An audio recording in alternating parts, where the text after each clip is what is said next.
right. Somebody needs to make the motion. All right, call the roll. Call the roll. You're on. Okay. Trustee Lawrence? Here. Trustee Lawler? Here. Trustee Leafblat? Here. Trustee Healy is not here. Trustee Katsinas? Here. Trustee Malani? Here. Mayor Dodge. Here. We have a quorum, and time is 7:35. Stand for the Pledge of Allegiance, please. I pledge allegiance to the flag of the United States of America and to the republic for which it stands, one nation, under God, indivisible, with liberty and justice for all. Approval of the October 6, 2025 regular meeting minutes. Mr. Chairman, Trustee Katsinas. I move to approve the minutes of the Board of Trustee meeting of October 6, 2025. Second. So any comments? There's a motion, a second, excuse me. Any comments or questions? Call the roll. Trustee Katsinas. Aye. Trustee Leafblat. Aye. Trustee Lawrence. Aye. Trustee Lawler. Aye. Trustee Malani. Aye. Mayor Dodge. Aye. We'll proceed to proclamations. The U.S. Navy and Marine Corps 250th Birthday Proclamation. George, I understand. I'm going to read this in just a second. I understand that this was from the Public Works Department. Joel, is there a reason why you would want us to recognize the Navy? I'm a proud Navy officer, serving 20 years, so it's kind of. And my Marine Corps brothers out there, their date is coming up as well in November, so. Yeah, there you go. We do have a couple of Marines on staff, don't we? Former, is it former or is it ex-Marines, Joel? You're closer. You're never an ex Yeah. Marine, so. All right. But former, yeah, we do have have one for sure in Public Works, but maybe some others in police or something. Got it. Let me, excuse me, let me read this. Actually, no, in order not to mess this up, let me read it with my glasses on. Whereas October 13th, 1775, the Second Continental Congress, representing citizens of 13 American colonies, authorized the establishment of the Continental Navy to defend the seas during the American Revolution. And whereas on November 10th, 1775, the Second Continental Congress, representing the citizens of 13 colonies, authorized the establishment of the Continental Marines to fight from the seas. And whereas the collective expression of the pursuit of personal freedom that caused the authorization and organization of the United States Navy and the Marine Corps led to the adoption of the Declaration of Independence and the codification of our country's basic principles and values in the Constitution. And whereas for the past 250 years, the Navy and Marine Corps' central mission has been to fight and win our nation's wars. And whereas the core values of honor, courage, and commitment, and Semper Fi, are the creed by which the American sailor and Marine lives and serves. And whereas, no matter what the cause, location, or magnitude of future conflicts, Americans can rely on their Navy and Marine Corps to produce well-trained, well-led, and highly motivated sailors and Marines to carry out the missions entrusted to them. And whereas, several citizens in the Orland Park community have proudly served and made the ultimate sacrifice for our country's freedom while serving in the U.S. Navy and the Marine Corps and other branches of our nation's military. Now, therefore, I, James Dodge, Mayor of the Village of Orland Park and the Board of Trustees of Orland Park, Cook and Will Counties, Illinois, do hereby commend the sailors and Marines of the United States Navy, the Marine Corps, past and present, and recognize the historic significance of October 13th and November 10th, 2025, as the 250th birthdays of the United States Navy and Marine Corps.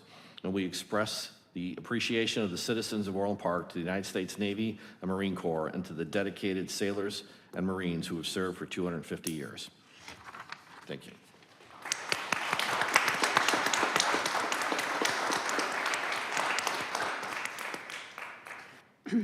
We'll proceed to the proclamation of Silver Lake Country Club as Orland Park's Business of the Month for October 2025. We do have some guests from Silver Lake. To everybody I think knows Amy. Thank you for being here tonight. Clerk Norrell. Okay. Whereas the Village of Orland Park proudly recognizes longstanding businesses that contribute to the community's history, character, and quality of life. And whereas Silver Lake Country Club, located in East Orland Park, is celebrating its 98th year of operation, marking a century as the village's longest-run business and a cornerstone of the Silver Lakes neighborhood.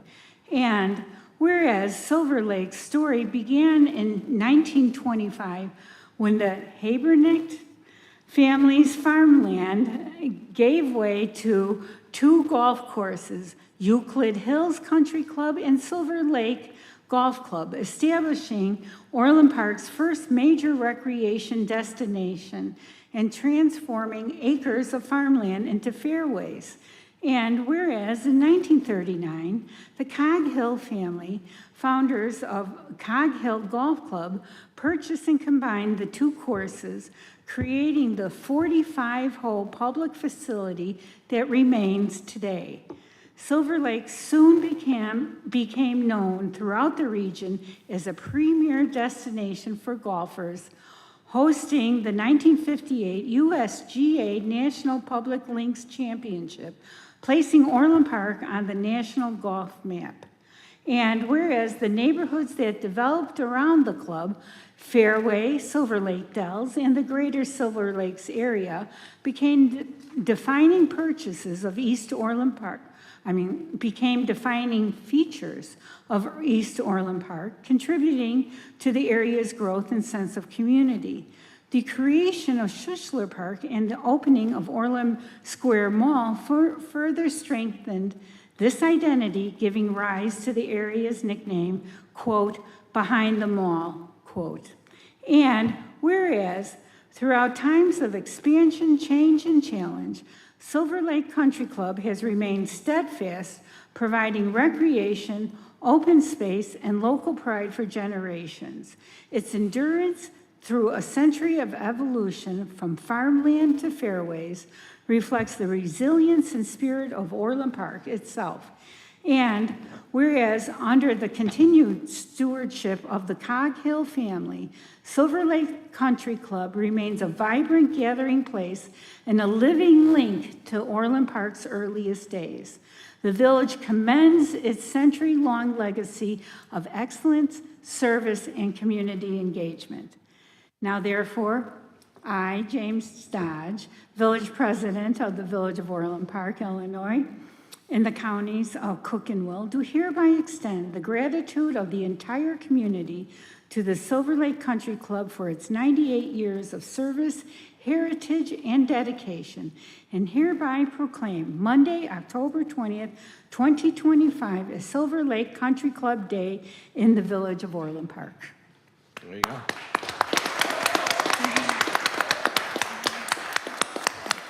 So, as we thought about it, we couldn't think of a business more worthy for kind of reigniting the whole business of the month, especially given your history. So now we have a presentation, and we've allocated 5-minute speech for each of you.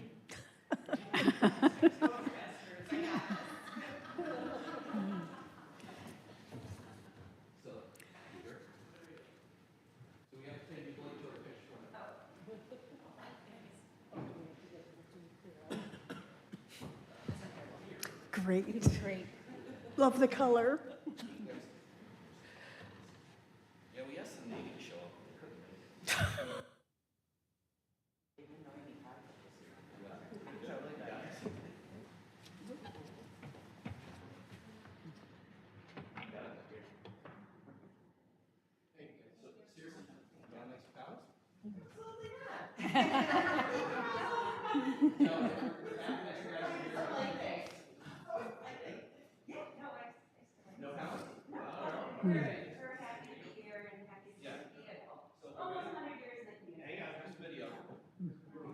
Oh.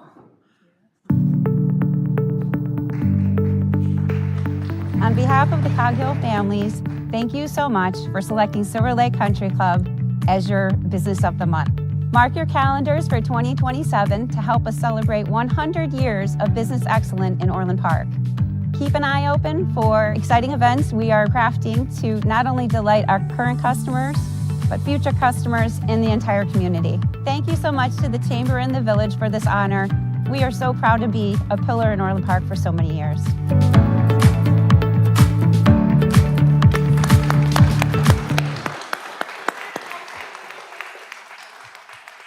appreciate what you do. All right. Thank you, right. I'll entertain a motion to take the resolution under the mayor's report next. So moved. Second. There's a motion and a second. Call the roll, please. Trustee Kit, Aye. trustee Leaflet, Aye. trustee Lawrence. Aye. Trustee Lawler, Aye. trustee Malani, Aye. Mayor Dodge. Aye. All right. George, a little bit of background on this one?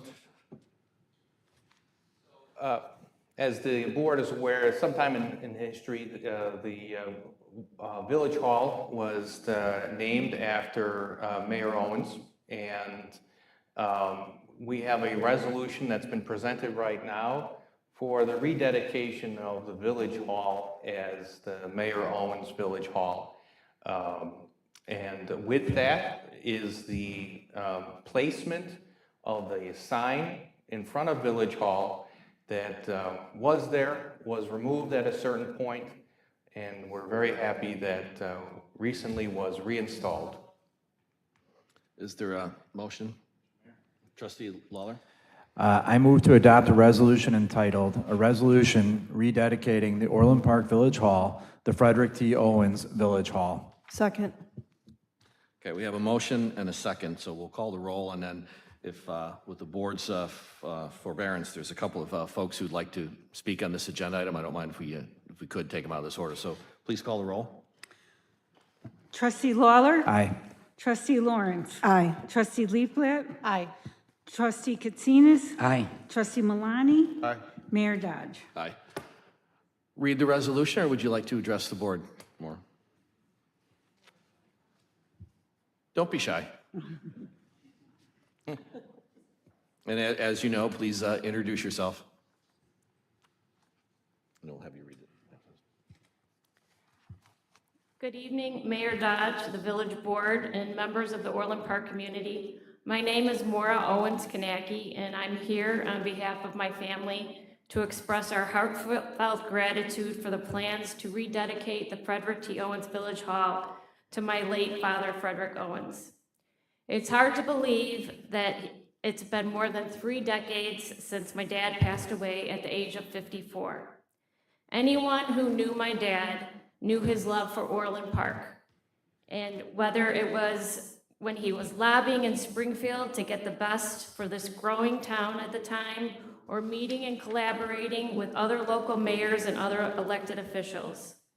Because of his vision, and just a few of his accomplishments included leading the effort to bring Lake Michigan water to the village, creating a professional environment by implementing the village manager form of government, and his efforts as founder and president of Argonne Regional Consortium, which helped lead to the Argonne region being designated a high-tech corridor of opportunity. My dad was an avid historian. He taught geography and history, and he frequently led bus tours for the Orland Historical Society, taking groups to significant sites in the Chicago area. I remember one night in 1987 when a pastor came to a board meeting because he wanted to tear down the Twin Towers Sanctuary on 144th Street in Old Orland to obtain additional parking for his church. These twin octagonal towers were constructed in 1898 and were the most imposing and visible landmark in all of Old Orland. The pastor was surprised at my dad's horror as he was addressing the village board about the demolition and said to my dad, "If you want the towers, you can have them." To which my dad replied, "If I could fit them in the trunk of my car, I would take them home with me tonight."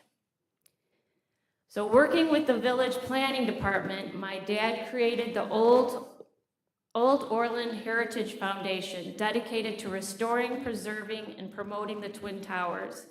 And it was added to the National Register of Historic Places in 1989. While my dad had a serious side, he was also known for his kindness and definitely was known for his sense of humor.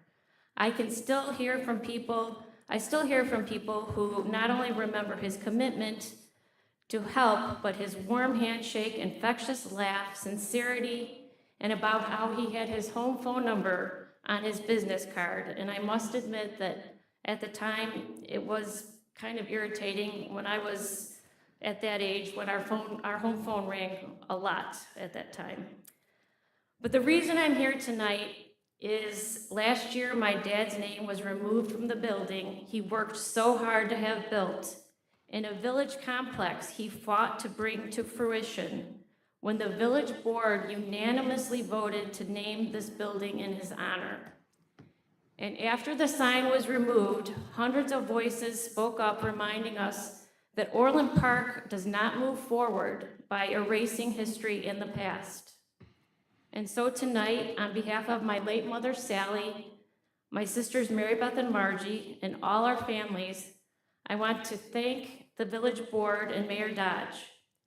Thank you for your leadership, for your friendship, and for remembering those who contributed to making Orland Park the wonderful community it is today.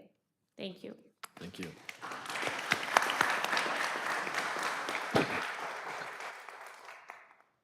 Tracy Sullivan. Did I pronounce the last name right, Tracy?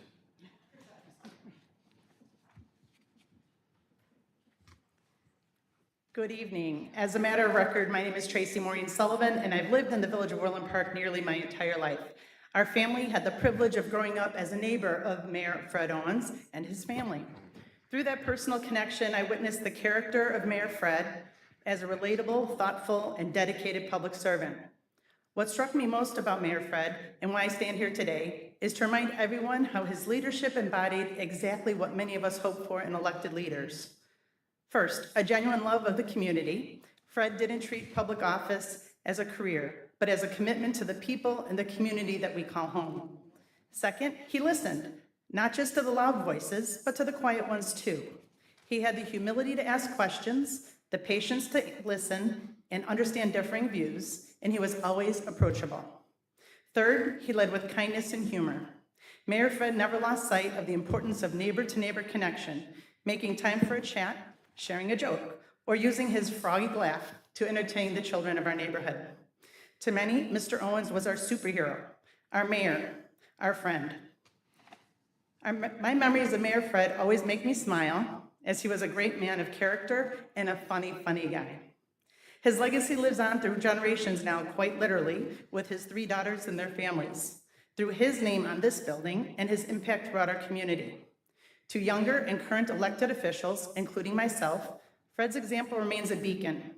He taught us that when you serve, you should lead with grace, because examples like Frederick T. Owens, many elected officials now in public service are making an impact, serving others and working collaboratively to fight the good fight. I wish Mayor Fred was still here to share his wisdom as a mentor and to see the village hall which bears his name. So my challenge to each of us as elected officials, village employees and community members, let's try to be more like Fred.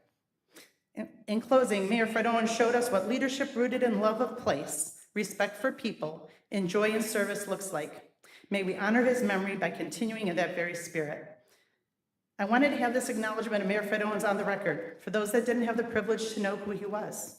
The name Frederick T. Owens is forever on this place and an influence to all who enter, work, or serve here. Orland Park is a place that it is because of Mayor Fred Owens and all of the elected officials who've served our village.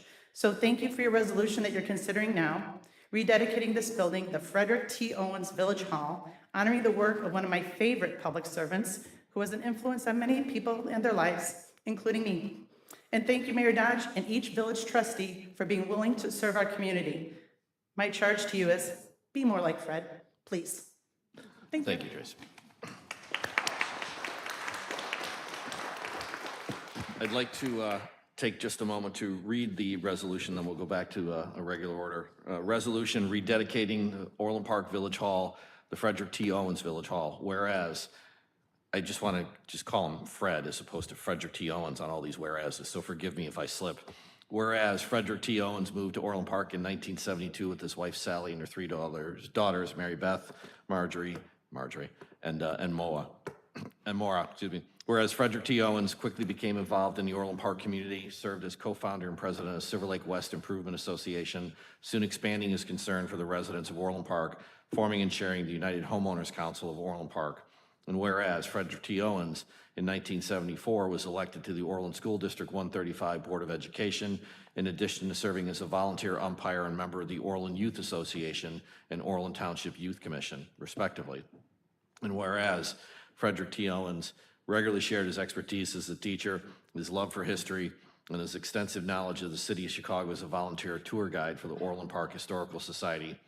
And whereas Fred Owens was elected village trustee in 1979 and re-elected in 1983, during which time he led the movement to professionalize the village government, bring Lake Michigan water to Orland Park, and co-founded the Argonne Regional Consortium. Whereas Fred Owens was elected to village president, mayor, in 1985 and was re-elected in 1989, highlights of which included overseeing the planning and development of the award-winning Orland Park Village Center Complex, initiating the state-emulated happy hour ban, forming the Veterans Commission, and continuing to be a true ombudsman for residents of Orland Park. And whereas Fred Owens, at the young age of 54, passed away on May 3rd, 1992, with his family at his side. And whereas Fred Owens, in addition to leaving the Orland Park community a tremendous loss during the 100th year centennial, Mayor left behind his wife of 32 years, Sally, his 3 daughters, and their families, including grandchildren, Christopher, Michael, Stephanie, Sean, Richard, Kevin, Kathleen, Timothy, and Claire, and great-grandchildren, Autumn, Connell, and James. And whereas Fred T. Owens' wonderful humor and love for the village of Orland Park will forever be remembered as his family, friends, and colleagues and the people of Orland Park gather, now therefore be it resolved by the village board and the president of the village of Orland Park that the Orland Park Village Hall, as of October 20th, 2025, is rededicated as the Frederick T. Owens Village Hall, saluting a friend and colleague who so unselfishly gave 20 years of his life to the Orland Park community. Thank you.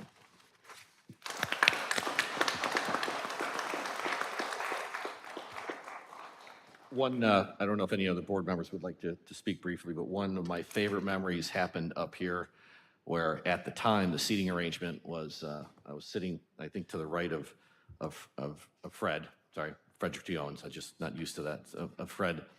And he had this unique ability to come up with a wickedly funny statement.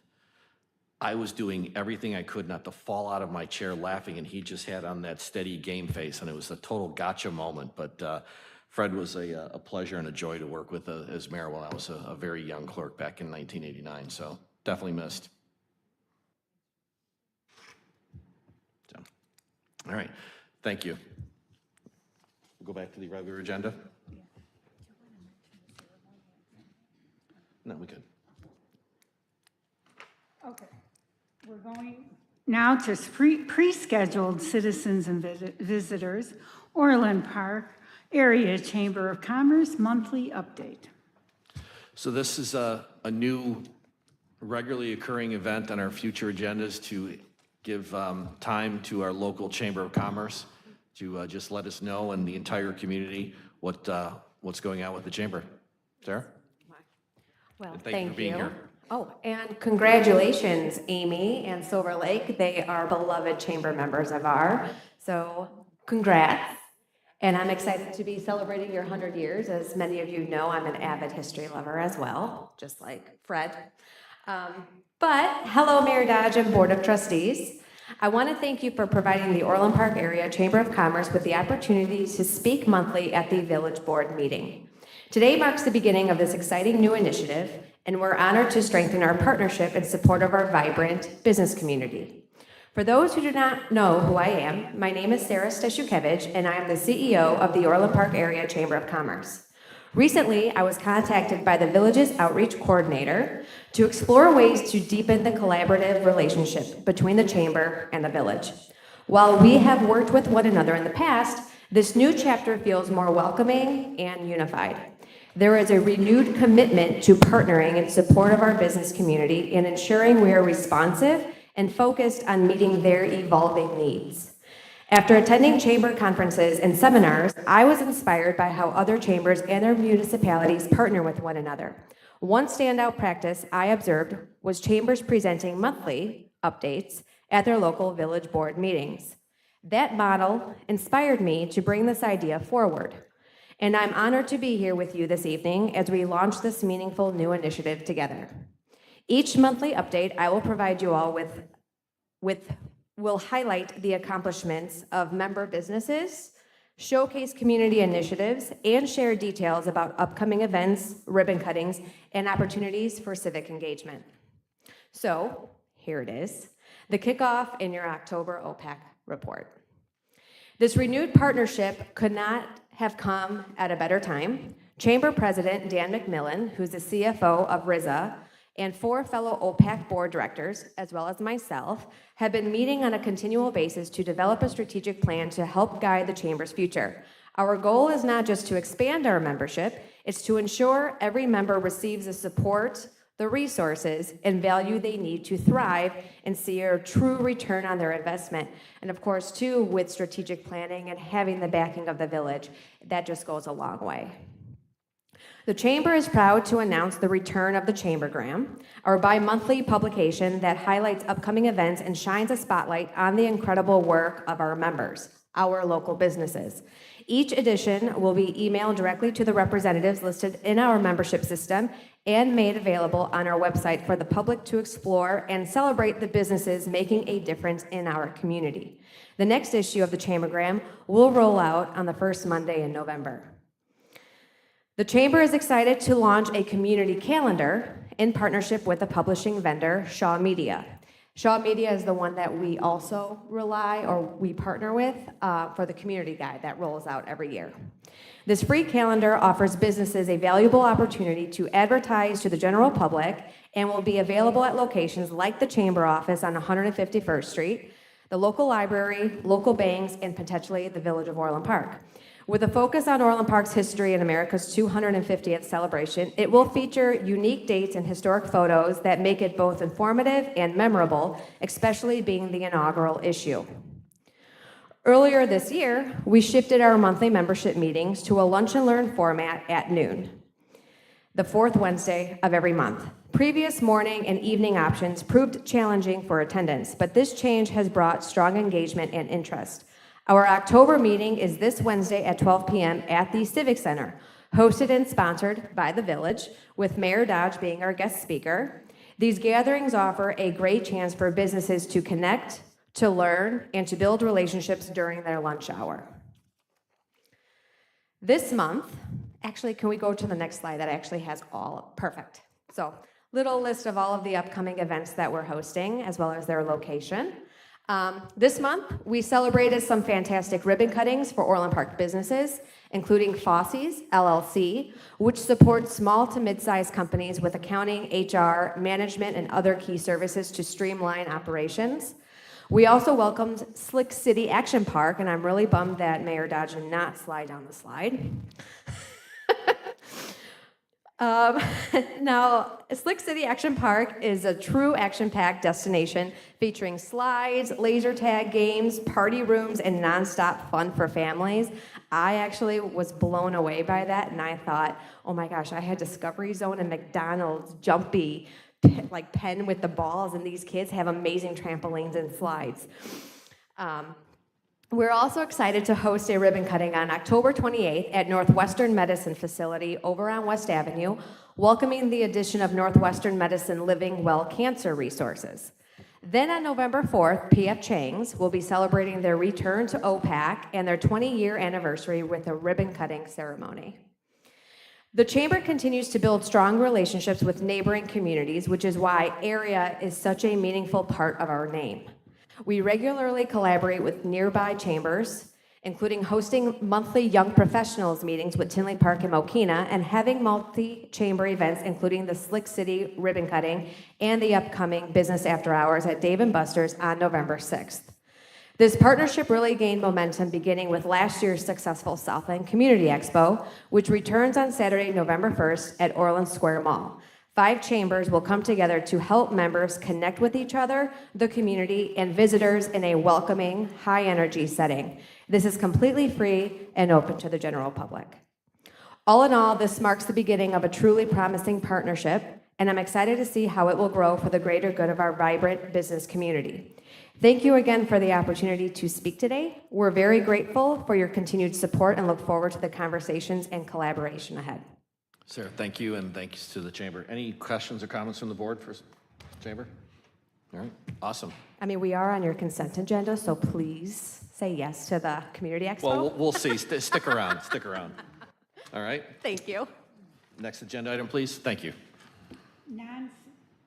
Non-scheduled citizens and visitors for agenda-specific public comment. There's no one signed in for a specific item. Okay. Accounts payable for October 7th, 2025 through October 20th, 25. We're looking for approval. Mr. Mayor, Trustee Lawrence. I move to approve the accounts payable October 7th, 2025 through October 20th, 2025 in the amount of $5,105,586.32. Second. There's a motion and a second. Any comments or questions? Call the roll. Trustee Lawrence. Aye. Trustee Lieblatt. Aye. Trustee Lawler. Aye. Trustee Katsinas. Aye. Trustee Malani. Aye. Mayor Dodge. Aye. We will now proceed to the consent agenda. A, payroll for October 10th, 2025, approval. B, 2025 Orland Hills Road and Ditch Reconstruction Construction Management dash contract change order number 3.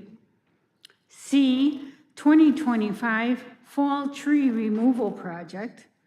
D, special event permit for Orland Park Area Chamber of Commerce, Southland Community Expo 2025 for approximately 100 people. E, amend Title 7, Chapter 18, decrease number of video gaming licenses, it's an ordinance. F, amend Title 7, Chapter 4, increase number of Class A liquor licenses, ordinance. G, know before cybersecurity and HR training software. H, network security monitoring services. I, Orland Park Health and Fitness Center Matrix Cardio Equipment Purchase. J, approval of the Board of Trustees closed session minutes. K, special event permit for Orland Square Mall dash Santa arrival party and tree lighting for approximately 400 people. L, Microsoft Enterprise Agreement software licensing renewal, change order for Copilot. M, 143rd Street Water Main Abandonment Project, RFP number 25-056.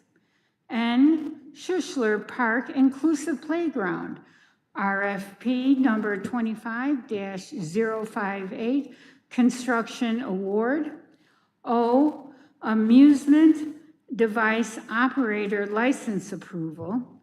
P, CPAC membership and daily fees. Q, carry-all utility vehicle purchase. And R, Kubota equipment co-op purchase. Mr. Chairman, Trustee Malani. move to approve items A through R of the consent agenda. Second. There's a motion and a second. We sure you don't want to consider the thing for the Chamber, item D? Maybe we should. Just make sure she enjoys the meeting. There's a motion and a second. Call the roll, please. Trustee Malani. Aye. Trustee Lieblatt. Aye. Trustee Lawrence. Aye. Trustee Lawler. Aye. Trustee Katsinas. Aye. Mayor Dodge. Aye. Passes. We will now proceed to Development Services, Twin Towers Chapel exterior work, 9967 West 144th Street, certificate of appropriateness. Mr. Chairman, Trustee Katsinas. regarding case number 2025/0707, also known as the Twin Towers Chapel exterior work, I move to approve the Plan Commission's recommended action for this case and I move to approve the certification or certificate of appropriateness with the condition that the entire building be repainted. Second. There's a motion and a second. Any comments or questions from the board? Okay, call the roll. Trustee Katsinas? Aye. Trustee Lawler? Aye. Trustee Lawrence? Aye. Trustee Leaflet? Aye. Trustee Malani? Aye. Mayor Dodge? Aye. Passes. An ordinance annexing property at 10660 143rd Street, surrounded unincorporated territory. Mr. Mayor, Trustee Lawler. I move to adopt an ordinance entitled, an ordinance annexing property 10660 143rd Street Road Annexation, surrounded unincorporated territory. Second. There's a motion and a second. Any comments or questions? Call the roll, please. Trustee Lawler? Aye. Trustee Lawrence? Aye. Trustee Leaflet? Aye. Trustee Katsinas? Aye. Trustee Malani? Aye. Mayor Dodge? Aye. An ordinance annexing property at 17400 Wolf Road, surrounded unincorporated territory. Mr. Mayor, Trustee Lawler. I move to adopt an ordinance entitled, an ordinance annexing property 17400 Wolf Road Annexation, surrounded unincorporated territory. Second. There's a motion and a second. Any comments or questions? Call the roll, please. Trustee Lawler? Aye. Trustee Lawrence? Aye. Trustee Leaflet? Aye. Trustee Katsinas? Aye. Trustee Malani? Aye. Mayor Dodge? Aye. Passes. An ordinance annexing property at 17100 Wolf Road, surrounded unincorporated territory. Mr. Mayor, Trustee Leafblad. I move to adopt an ordinance entitled, an ordinance annexing property 17101 Wolf Road, annexation with surrounded unincorporated territory. Second.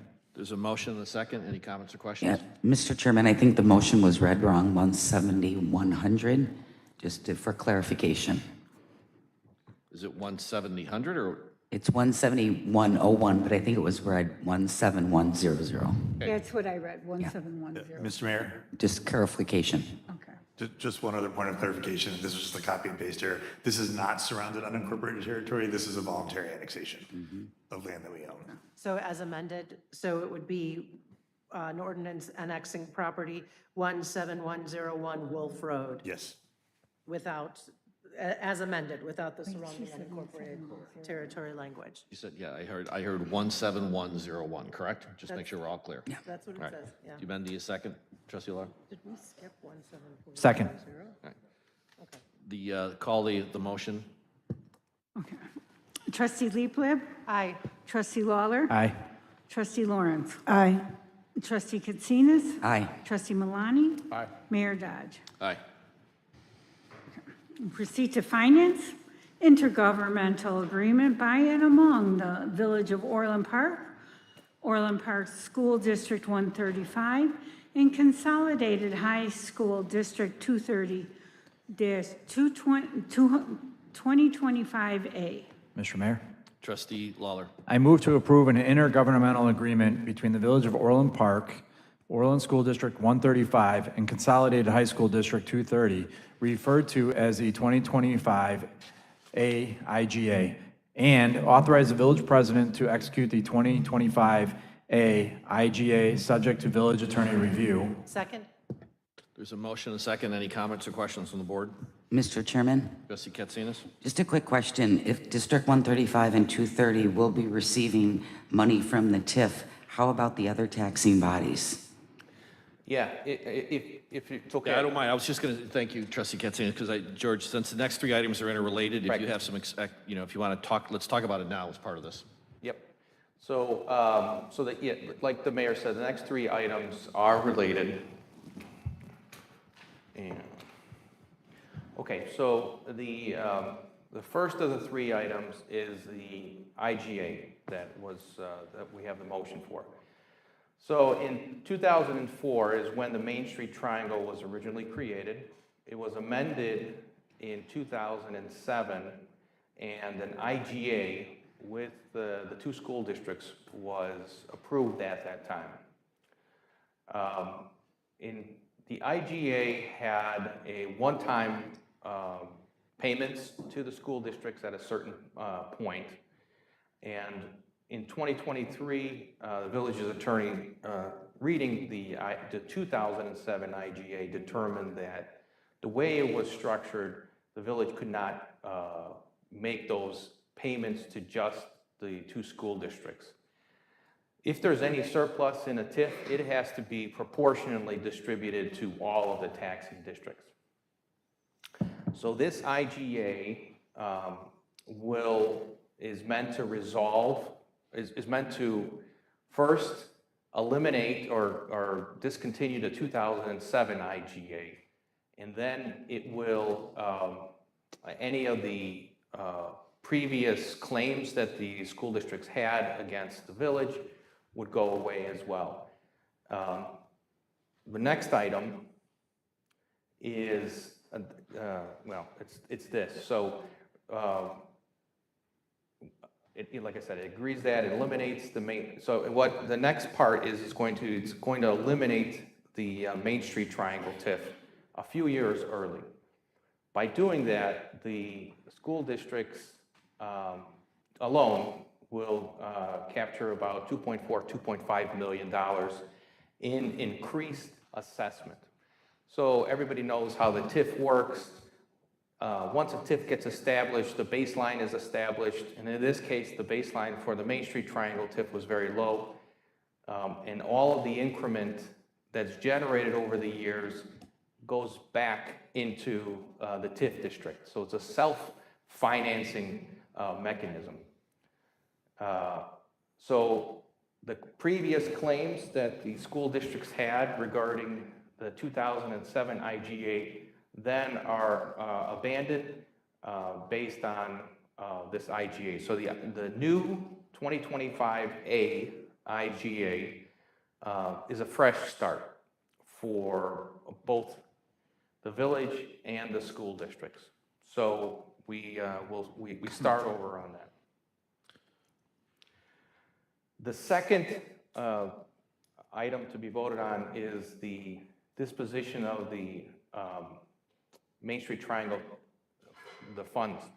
So there are revenues in the Main Street Triangle TIF that will be transferred to the downtown Orland Park TIF.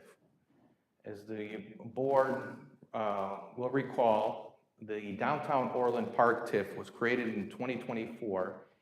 It mirrored very closely the Main Street Triangle TIF, except for 9750, the parking structure, and the University of Chicago. Essentially, these are the areas of downtown that were undeveloped. So what we're doing is a TIF district that is next to another TIF district can dispose of the revenues onto that other TIF district. We know that there are still debt that is owed for the Main Street Triangle TIF, so this revenue that is being transferred is going to be used to pay down that debt. And then finally, by the end of this year, the Main Street Triangle TIF district will be discontinued and dissolved. We recently, last week, hosted our required joint review board meetings, and it was the unanimous consent of the joint review board, which is made up of representatives of the various taxing bodies that are impacted by this. So when the Main Street Triangle TIF is dissolved, all of that new increment now becomes available to all of the taxing bodies, and that is also not subject to tax cap. So it's basically almost it's a windfall, I mean, that is it. That is the essence of that. Now, I would only add one other thing is we have to file everything with the county by November 1st. That is our plan, but we will not file anything until we get the IGA, the 2025A IGA executed. between the three parties, From both school districts. from both school districts, correct? So Trustee Katsinas, hopefully George answered your question, that this puts that back on the roll for all the taxing bodies. This particular agreement clears up any outstanding issues between us and the two school districts, but once that TIF is ended, that the property 9750 primarily goes back on the tax rolls for everybody, fire district, library, the whole shot. Understood. I think, excuse me, Mr. Chairman? Trustee Katsinas. Okay. I think when we were talking about it, wasn't it over about 800,000 for pupils? I mean, for students that went to the school, wasn't that the argument? So there were two arguments as part of the 2007 IGA. The first one, that 800,000 that you referenced, there was supposed to be one-time payments made of 800,000 from TIF revenue to each of the school districts. That was problematic because you can't favor one taxing body over another. Right, that's what my question, you couldn't give one without giving them all. Right. But wasn't that agreement that was made in 2007 declared either not legal or unenforceable? Yeah, so in 2023, the village had Ice Miller review that agreement. It's in the packet as well, his recommendation, and he said that, exactly that. You just, if you're going to distribute proceeds from the TIF fund to taxing bodies, it has to be done proportionately, just like all distribution would happen. So that in 23 is when we got that opinion. I think my question too is, how did we get from 800 to the 2.5? Or I think it's broken up 1.5, wasn't it, to Orland, 135? So they're two different numbers. So the 2.5 in new non-tax cap revenue is what the new district, the new two school districts are going to capture once we close the TIF early. So that's there is revenue there to offset that, correct? Is that the revenue generated? So what happens is right now, any of the increment that's being generated is going back into the TIF district. By discontinuing the TIF district, starting January 1st, that revenue is going to all the taxing bodies instead. And by doing that, the two school districts are, in total, over the next 4 years, the TIF district, if it stayed intact, would generate $3.6 million in revenue that would go towards the TIF district. By discontinuing it early, that 3.6 is going to go to all taxing bodies 4 years earlier.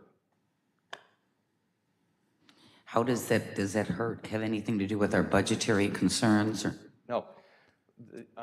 The only, as I mentioned, the only element that we still have is we still have debt that we're paying off for the Main Street Triangle. A few years ago, we reconfigured that debt, put it out a couple more years.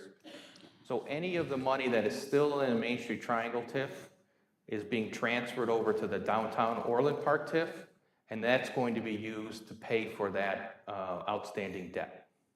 Okay, so the 47 million doesn't increase, or does it go back on debt? Is there any part of this that would go back on the debt portion? So the 47 million, when the downtown Orland Park was being developed, the village contributed through general fund to that development. And then what it did was it said, you know what, if the TIF does really well, let's see if we can get some of that money back. That was not the plan. It was just like anything that we developed, there was a use of general fund. So the village carried that 47 million on the books. And then recently, a couple years ago, we realized, well, we're never going to get it back, stop carrying it on the books. If there is any of the revenue that is going to be surplus, which is, it's not going to happen, because whatever was transferred from Main Street Triangle TIF to the downtown Orland Park TIF is going to be used to pay off current debt that we still have outstanding. and then will help with the redevelopment of the rest of the downtown Orland Park development. For example, the RDA that we had, the redevelopment agreement that we currently have, parcel H, which is the Weber Grill parcel, the village has to very shortly contribute a few $1 million towards that development. So the revenue from that Main Street Triangle TIF will help with that. So there will be no leftover revenue from that. If there was, then we would look to repay the general fund in that 47 million, but there won't be. It's not going to happen. Right. Any other comments or questions? So George, just to make sure that we're clear what we're doing. So the 07 agreement in part was found unenforceable. Yes. On review by another law firm than the firm who wrote it originally, which is Klein, Thorpe & Jenkins. Correct. And I'm assuming that the agreement did or did not have a severability clause so that the agreement was enforceable but for the clause that was flawed. Do we know that offhand? It's not. That we don't know. It's just an important point as we go forward with any contracts that there's always severability. So that's point number one. Point number two, the $47 million was recommended by the auditor as a write-down of is basically managerial accounting write-down of an inter-fund loan, effectively. Yeah. Correct? Yep. So just so we're really clear, this program tonight does not increase the debt. It doesn't change that $47 million. That was, again, a managerial decision to write down what someone had deemed was a bad loan. Yeah, it just shouldn't have been on the books in the first place. It was just the village's contribution towards the project, just like we do all the time. The village contributes towards some type of project. I think what was happening was the village was thinking, hey, if this thing really took off, maybe we can get some of that money back. Given the way the original TIF was funded, yes, it made sense to carry it as an inter-fund loan so you could replace it. So just much like what we did with the $40 million we just borrowed, we're using it to replenish things that we've already spent money on, correct? Exactly. It's an analogous financial operation. Yep. And then two, perhaps three, this then releases all claims from 135 and 230. So the village and the school districts are now squared up. This property goes back on the tax rolls, and I think to Trustee Katsinas' original question, the fire district, Moraine Valley, school districts, everybody that's a taxing authority in Orland Park, they now have new EVA added to the mix. What is it, $50-60 million worth of EVA, effectively? I think we're around 20 million. There Building was, is only worth 20 million? I think it's I 60. think the TIF report said about over $20 million. It's effectively $60 million worth of new assessed valuation, correct? I don't know the exact number. There was 9750 did do An appeal. an appeal, so I just don't have that. They were up in the $80 million range, and I think they appealed it down to $60 million. So that'll be another topic we bring forward going forward with us potentially with other taxing bodies. How do we want to approach PTABs going forward, given all the issues going on between PTAB, appeals, commercial, and what the assessor's office is doing, which will impact our finances. And so, you know, again, all these three things are connected. And George, I just want you to reiterate, because I think it's important. We will formally close this TIF. It puts that property formally back on the tax rolls. And then for the good people of Orland Park, it's up to them to work with their other taxing authorities on how they do or do not capture this new assessed valuation. We don't have anything to do with them actually capturing that revenue. That's on those other individually elected taxing bodies. That's correct, especially the taxing bodies that are non-home rule. Fire district, school boards, et cetera. Yep, they have to, they have, in order to capture that new growth, they have to ask for a very high levy just to capture that new growth. They're independently elected, that's on them. We're doing the right thing by dispensing these obligations and clearing this up, so I'm happy about that. And then George, the next three items that we're going to adopt, that, as we said, are interconnected, they don't go into effect until we hear back from the two school districts that they've agreed to this new IGA, which releases all claims, and then we'll end the TIF. Yep, so, and what we know is that on October 30th is, I believe District 230 is having their meeting. So if that all works according to plan, then on the 31st, we're going to file everything with the county. Okay. Any other questions before we call the roll? Call the roll, please. Trustee Lawler. Aye. Trustee Leafblat. Aye. Trustee Lawrence. Aye. Trustee Katsinas. Aye. Trustee Malani. Aye. Mayor Dodge. Aye. Motion passes. Resolution providing for the disposition of the Special Tax Allocation Fund of the Main Street TIF District. Mr. Mayor, Trustee Lawler. I move to adopt a resolution entitled, "The Village of Orland Park, Illinois Resolution Providing for the Disposition of the Special Tax Allocation Fund of the Main Street Tax Increment Finance District." Second. There's a motion, a second. Any comments or questions? Call the roll, please. Trustee Lawler. Aye. Trustee Lawrence. Aye. Trustee Leafblat. Aye. Trustee Katsinas. Aye. Trustee Malani. Aye. Mayor Dodge. Aye. Ordinance approving the discontinuation of the Main Street Tax Increment Financing TIF District. Mr. Mayor, Trustee Lawler. I move to adopt an ordinance entitled, "An Ordinance of the Village of Orland Park, Cook and Will Counties of Illinois approving the discontinuation of the Main Street Tax Increment Financing District." Second. There's a motion, a second. Comments or questions? Call the roll, please. Trustee Lawler. Aye. Trustee Leafblat. Aye. Trustee Lawrence. Aye. Trustee Katsinas. Aye. Trustee Malani. Aye. Mayor Dodge. Aye. Passes. Proceed to the village manager. Memorandum of agreement between the Village of Orland Park and the Metropolitan Alliance of Police, Chapter 159. Mr. Chairman, Trustee Malani. move to approve the memorandum of agreement between the Village of Orland Park and the Metropolitan Alliance of Police, Chapter 159, and authorize the village manager to execute the agreement subject to village attorney review. Second. There's a motion, a second. Any comments or questions? Mr. Chairman, Trustee Katsinas. I just have a little concern here. You know, if we do a little backwards, or background, we underwent collective bargaining, I think it said May, where it was active May 1st of 2023 to April 2028. So we did a 5-year agreement. And we're 19 months into it, and we're doing an MOA. I understand, you know, what's driving it. I understand people would like 12-hour shifts. But, you know, I'm always under the understanding that when we change an agreement, it's because something critical is going on that the village needs or needs to change. And I don't know that this falls under critical. I think it's a desire to change. I understand that. But we negotiated in good faith, just like the bargaining unit did. We paid a lot of attorney fees. We spent a lot of talking on it.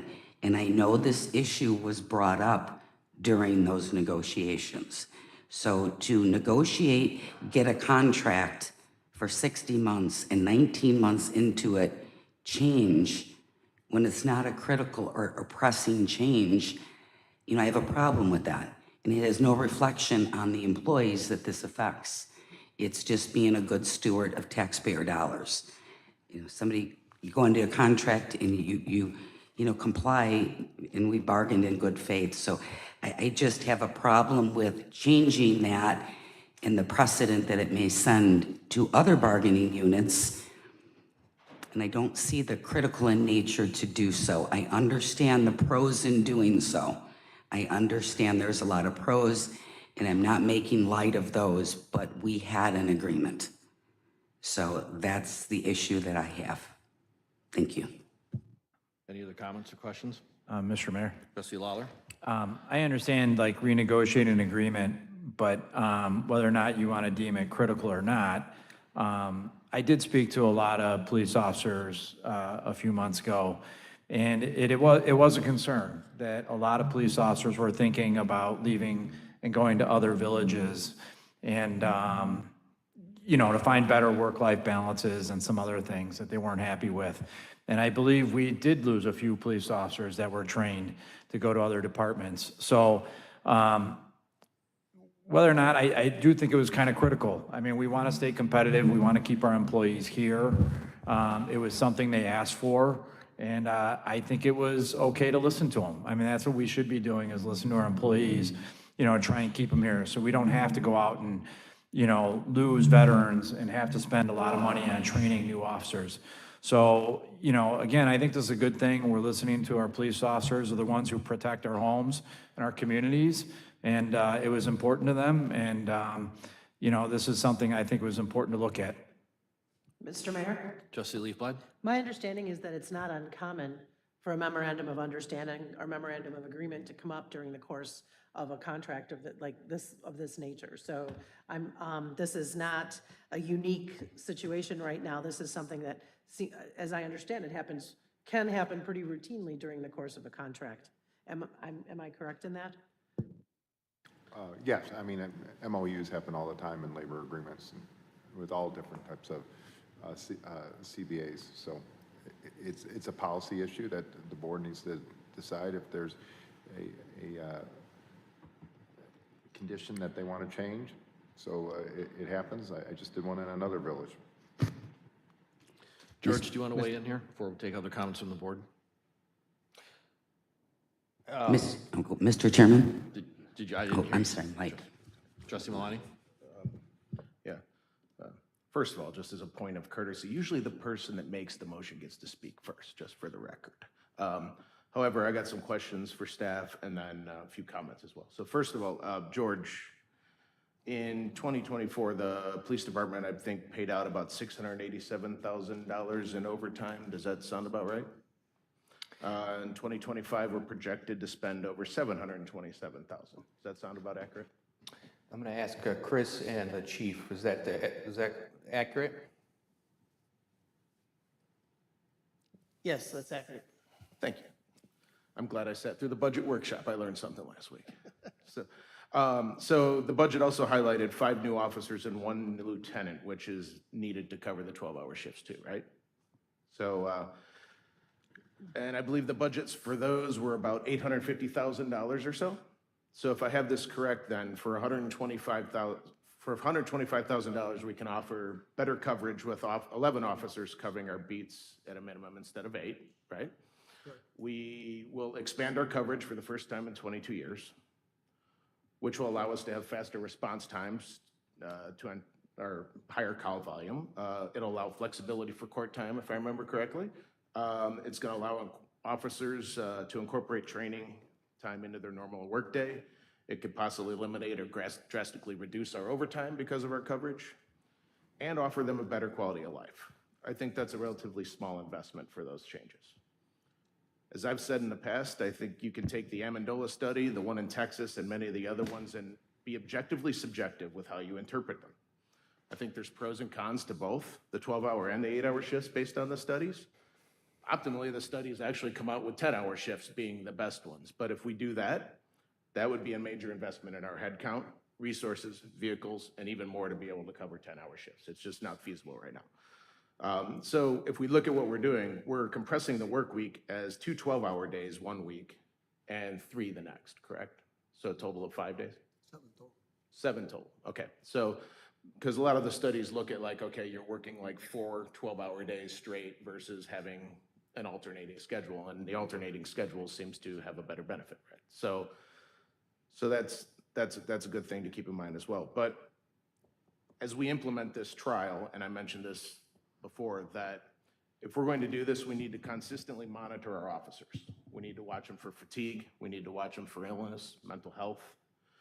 We need to monitor their work performance, their safety, their stress, and their quality of work, and their life balance at home and at work. How are things doing? To make sure they're actually getting a benefit from the change. Because if there's no benefit, we might be doing more harm than good. So we definitely need to track that. So as we move forward with this, along with our organizational assessments that we want to do, the service delivery assessments, we may even derive that there's a hybrid approach that works, right? We don't know yet. So while this could have been integrated into MAPSNES contract, to Trustee Katsina's point, instead of doing it now, I've been in support of giving this a try from the start, and I'll continue to support this move as we strive to continue to be the best in the state. So, thank you for bringing this forward. Looking to see how it works. Any other comments, questions? The Chief, could you take just a few seconds to let everyone know how day in the life operationally you approach managing overtime? terms of, you never know if like, what happens in the case of at 11 hours and 30 minutes. Right, so we're constantly monitoring overtime. Supervisors know to monitor late calls to where if we have staff that's available to respond to a late call that wouldn't cost overtime, that officer is dispatched there. There are calls of arrests that are made that may take 3, 4, 5 hours to make sure that the paperwork's conducted or done properly and sent off to court. And that might be towards the end of the shift, so there is going to be some amount of overtime. In addition to that, some of the overtime that you see is also special events that we invoice. Some of the events that we do at the mall, the Cirque d'Italia, that's paid to the officers and then invoiced back to that company. So the numbers show it as being overtime, but truly not overtime because the village is reimbursed by the company. So we're constantly monitoring overtime, and the 12-hour shifts, we're gonna have an overlap, so we should hopefully reduce that. But again, that's gonna be something, this is a trial period that we're gonna monitor along with the officers' wellness and everything else that goes on with the 12-hour shifts. I also think that the MAP representatives and the individual members of the union, I think they'll be pretty clear about how it's going. So I personally am optimistic that this one-year trial is going to work. And then to the points that have been made by various board members as we've gone through the process, let's just have a candid conversation as a broader team between police, the board, leadership in the village, how it's working, what can we do to get better. So I'm expecting it to work pretty well because I think that any of the police departments around here that have gone to 12s have not gone back, correct? In your experience, Chief? Yeah, correct. Any departments that I know of that have gone to 12-hour shifts has remained on 12-hour shifts. And I'm personally hoping that this becomes a recruiting tool for quality kind of laterals that we might be looking for. Yeah, I think this would be a great recruiting tool and retention also to keep our officers. So I think it's a step in the right direction. And then I'll put it out there as an expectation. I would expect that overtime, I think to some of the points that were made, does go down. And as we go forward, Chris, for you and the chief and George, if it's easy enough, if we wind up with $600,000 worth of overtime, it'd be great if you came back and said, and we billed $300,000, or the sources were all the special events as opposed to something structurally flawed with 12s. So I think that make that a formal request for you guys to bring back that piece of analysis as we go forward on this one. And I would, Chief, do what you do, which is share it with your team. Show them how it's working. So, all right, there's a motion and a second. Call the roll, please. Trustee Malani? Aye. Trustee Lawrence? Aye. Trustee Lawler? Aye. Trustee Leaflet? Aye. Trustee Katsinas? Aye. Mayor Dodge? Aye. Motion passes. Memorandum of Agreement between the Village of Orland Park and the Orland Park Police Supervisors Association related to 12-hour shifts. Mr. Chairman, Trustee Malani? move to approve a memorandum of agreement between the Village of Orland Park and the Orland Park Police Supervisors Association related to 12-hour shifts and authorize the village manager to execute the agreement subject to village attorney review. Second. There's a motion, a second. Any comments or questions? I mean, Chief, briefly, this is just an analogous analogous agreement, correct? Correct. If I could just add one, it is almost identical, except the MAP agreement requires 2 traffic stops per officer per shift. So obviously, we don't require the supervisors that because they're supervising, but that is a huge benefit for proactive policing. Especially with the start of the Illinois Quota Act many years ago, where a number of citations could no longer, a department could no longer mandate a number of citations. We're not mandating citations, we're just saying that at least 2 traffic stops per 12-hour shift is a requirement. Is there any comments or questions? I would just, I think, Chief, you might have said this in a recent conversation, goal in law enforcement is to just get people to follow the law. So I appreciate the extra enforcement and having the additional resources to deploy for bigger shifts. So looking forward to this. There's a motion and a second. Call the roll, please. Trustee Malani. Aye. Trustee Lawrence. Aye. Trustee Lawler. Aye. Trustee Leaflet. Aye. Trustee Katsinas. Aye. Mayor Dodge. Aye. Memorandum of Agreement between the Village of Orland Park and the Orland Park Police Supervisors Association on behalf of the Deputy Chief and Commanders. Mr. Mayor, Trustee Lawrence? I move to approve a memorandum agreement between the Village of Orland Park and the Orland Park Police Supervisors Association on behalf of the Deputy Chief and Commanders, and authorize village manager to execute the agreement subject to village attorney review. Second. There's a motion and a second. Any comments or questions?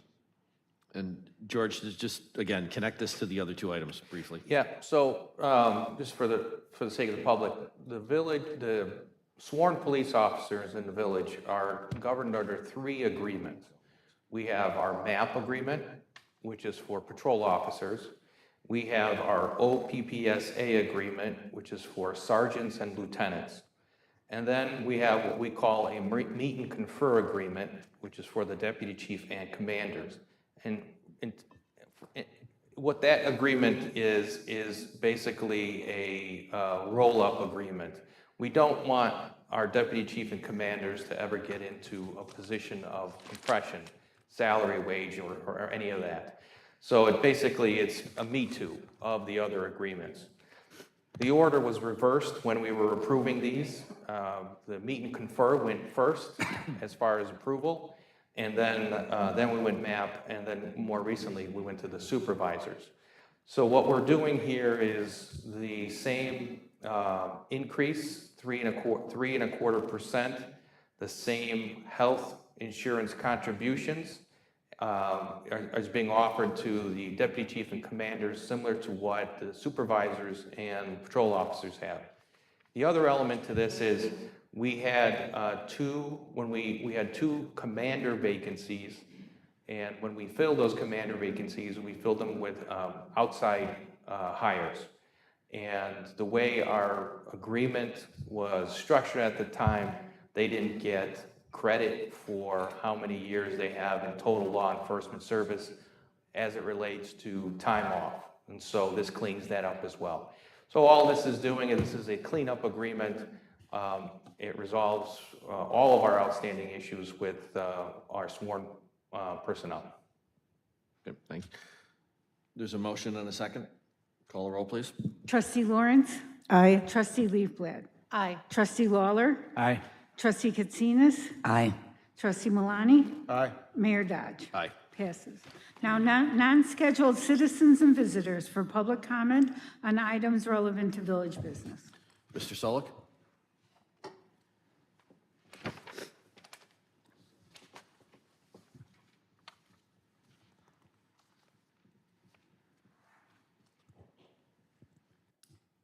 Joseph Solik, 9722 154th Street, Orland Park, Illinois. Several months ago, I believe it was in July, it was announced that the village would move the Taste of Orland back to the Village Green instead of keeping it at Centennial Park West. Now, Centennial Park West was specifically designed to host large events.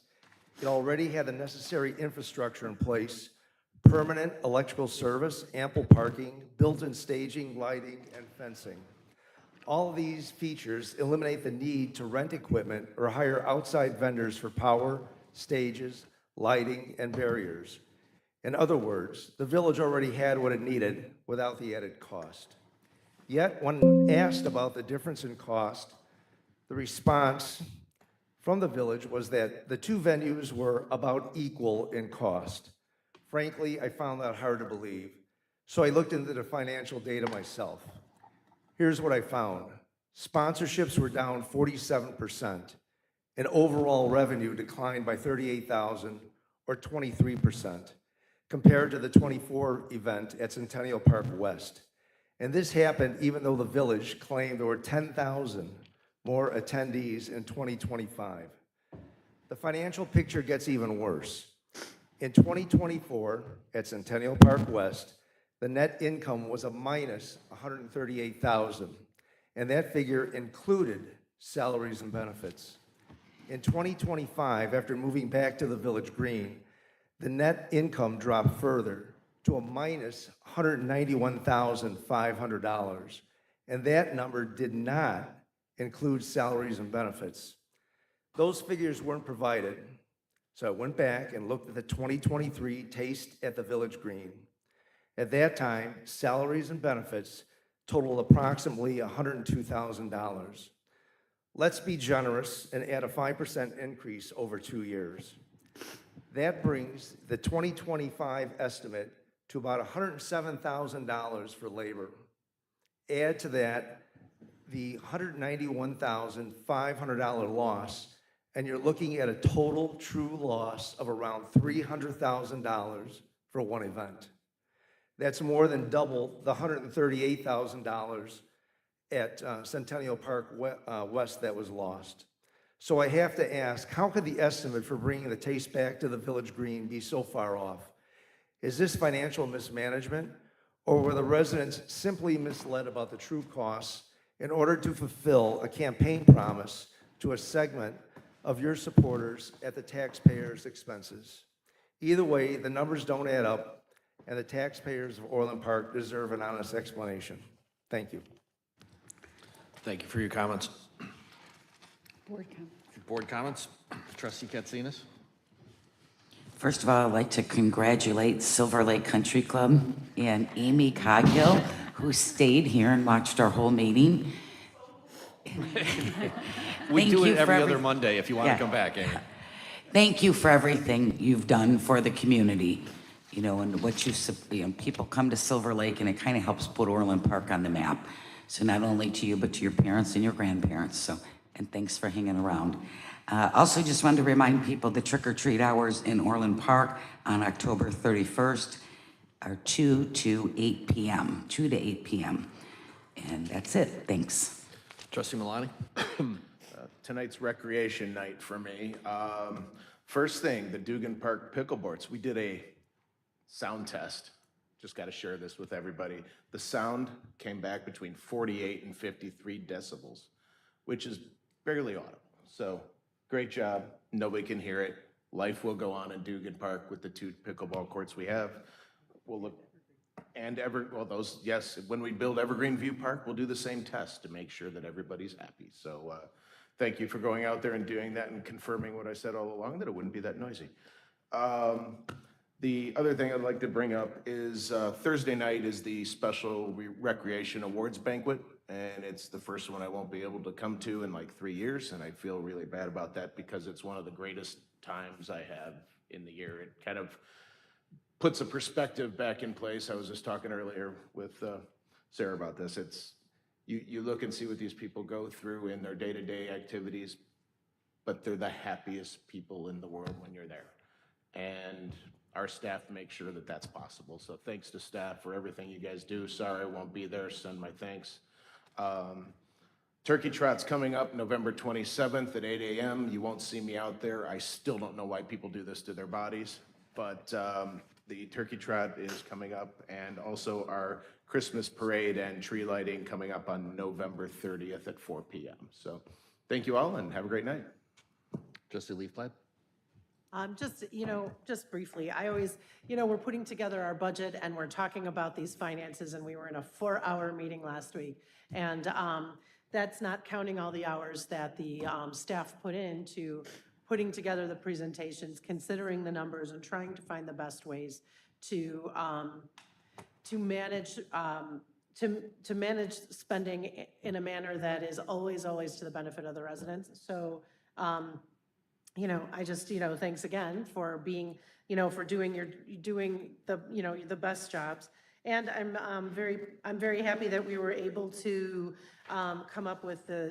put together the memorandum of agreement with regard to our police, because I think that, they do an excellent job. I mean, I am particularly interested in crisis intervention, so I actually learned a little bit more about Orland, and they are highly trained and very prepared for